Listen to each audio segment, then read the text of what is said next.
Place à présent à l'invité du grand journal Media Morning. Le Bitcoin n'en finit plus de franchir les sommets. La célèbre crypto-monnaie a ainsi atteint un nouveau record, s'approchant des 100 000 dollars.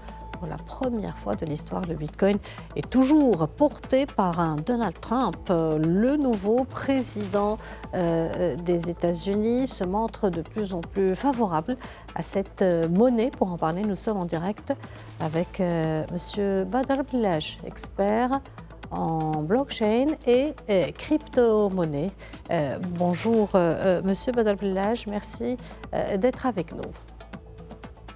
Merci à vous pour l'invitation. Alors, tout d'abord, comment expliquer cet envolée et qu'est-ce qui a été à l'origine de cette hausse du cours du Bitcoin? Alors, principalement, c'était la victoire de M. Donald Trump, qui est le premier président, je vais dire, qui est pro-Bitcoin. Et donc, son arrivée, bien sûr, c'était un signal fort pour les marchés, surtout pour le marché bien spécifique des cryptocurrencies, que le futur sera un futur qui est favorable. Et par conséquent, on a eu un engouement pour investir dans le marché de Bitcoin. Et donc, il y a eu des flux entrants massifs et par conséquent, on a eu cette envolée rapide des cours. Et déjà, l'envolée des cours, c'est pas que pour le marché de Bitcoin, c'est presque tous les marchés. Si on voit le S&P, on voit qu'on a atteint un sommet historique. Donc, l'idée, c'est que tous les marchés sont en éruption vu l'arrivée de Trump qui est, bien sûr, qui a promis des politiques qui sont des assouplissements fiscaux. Là, pour le cas de crypto, davantage, on a le fait que Trump, c'est quelqu'un de très pro-Bitcoin, qui a donné pas mal de promesses qui vont encourager le Bitcoin et la cryptocurrency en général. Et donc, il a donné, par exemple, la promesse qu'il va rendre les États-Unis comme la Bitcoin Nation, c'est-à-dire il va renforcer les détentions en Bitcoin des États-Unis. Il va carrément investir dans Bitcoin pour créer une réserve nationale en Bitcoin qui est à l'entour de 1 million de bitcoins, qui est à peu près, on connaît que les bitcoins, actuellement on est presque à 20 millions de bitcoins, et on aura juste 21 millions de bitcoins dans la nature, dans toute l'histoire. Donc Bitcoin, il a donné la promesse que voilà, je vais créer une réserve, c'est quelque chose d'un précédent qu'un État comme les États-Unis aura va détenir des bitcoins en réserve stratégique nationale. Et tous ces signaux-là ont donné que il y aura avec le temps une demande forte sur le Bitcoin, non pas que par les particuliers ou par les institutions, mais même par les États, vu cette idée d'avoir un pays comme Monsieur les Blaj, États-Unis créé. est-ce qu'on peut dire que cet envolée du cours du Bitcoin est principalement dû à l'élection du président américain Donald Trump? Parfaitement, oui, à 100%. Parce que, comme j'ai D'accord. dit, donc, c'est un signe. Alors, après ce record, quelles sont les perspectives d'évolution pour le cours du Bitcoin? Alors, comme on dit actuellement au marché, on vient que de commencer parce que Trump, il n'a même pas pris l'office parce qu'il sera président, je crois, en janvier. Donc, l'idée, c'est que même avant son arrivée dans la Maison-Blanche, on a cette perspective positive qui dit, voilà, qu'il y aura une demande forte dans le futur. Comme j'ai dit, si il va détenir ses promesses et il va les réaliser, surtout créer une réserve nationale en Bitcoin, ça va bien sûr exploser la demande et donc on se projette à des perspectives qui sont plus hautes. Par exemple, Mhm. BlackRock est le grand investisseur dans les cryptos actuellement. Il projette un Bitcoin à 200 000 dollars d'ici la fin de 2025.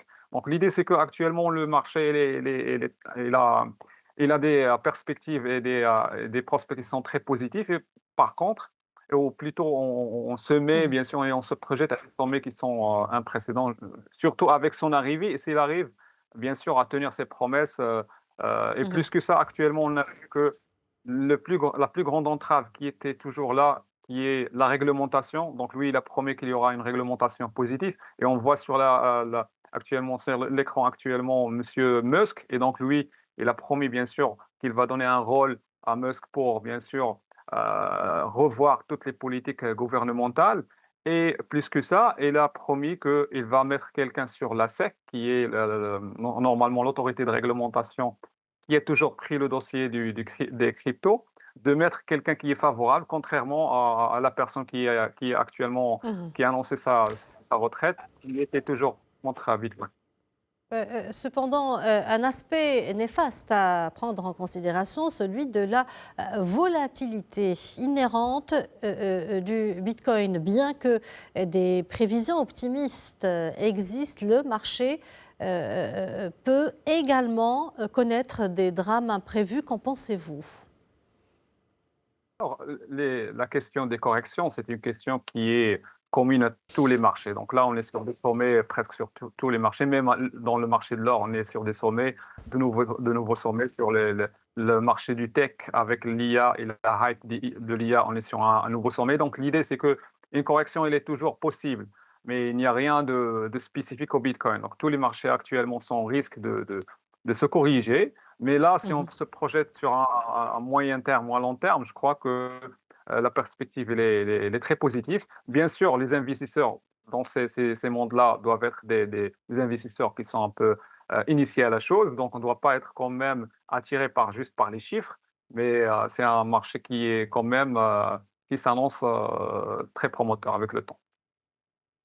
Face à cette envolée du Bitcoin, une sénatrice américaine a proposé de transformer une partie des immenses réserves d'or des États-Unis en Bitcoin. Qu'en pensez-vous et quel serait l'impact de ce placement sur les paradigmes financiers mondiaux? J'ai dit donc, l'idée initiale, c'était l'idée de M. Trump, c'est-à-dire de créer une réserve nationale Mhm. qui est constituée de Bitcoin. Donc, l'idée, c'est est-ce qu'on va l'acheter avec de l'or, est-ce qu'on va l'acheter directement sur le marché, ça reste un détail. Mais l'idée, c'est que déjà, avoir un pays aussi puissant que les États-Unis, créer une réserve nationale en Bitcoin, c'est quelque chose de immense. Jusqu'à quelques années, M. Trump croyait que Bitcoin était juste un scam, c'est-à-dire c'était un jeu d'enfant ou c'était même une arnaque. Et là, après Mhm. quelques années, on a un changement de position. M. Trump, déjà, c'est un utilisateur de Bitcoin, c'est un détenteur de Bitcoin, c'est quelqu'un qui a même accepté lors de sa campagne des donations en Bitcoin. Et même lui et sa famille, ils ont un projet, OLF, c'est un projet de ce qu'on appelle Decentralized Finance, c'est un projet financier à Mhm. base de cryptocurrency.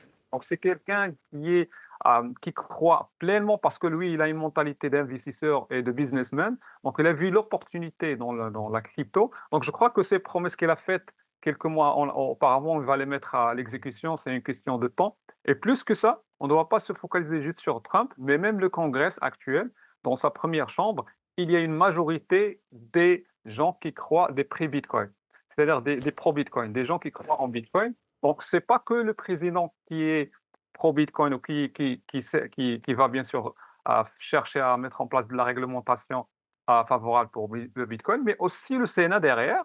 Donc, on a des gens qui ont annoncé bien sûr son soutien pour la cryptocurrency et pour Mhm. le Bitcoin. Donc, Monsieur, pour la première fois, le président et mhm. le Sénat qui sont dans la Monsieur, même direction. Monsieur Badar Blaj, nous arrivons à la fin de notre rubrique. Je vous remercie pour toutes ces précisions. Je rappelle que vous êtes expert en blockchain et crypto-monnaie.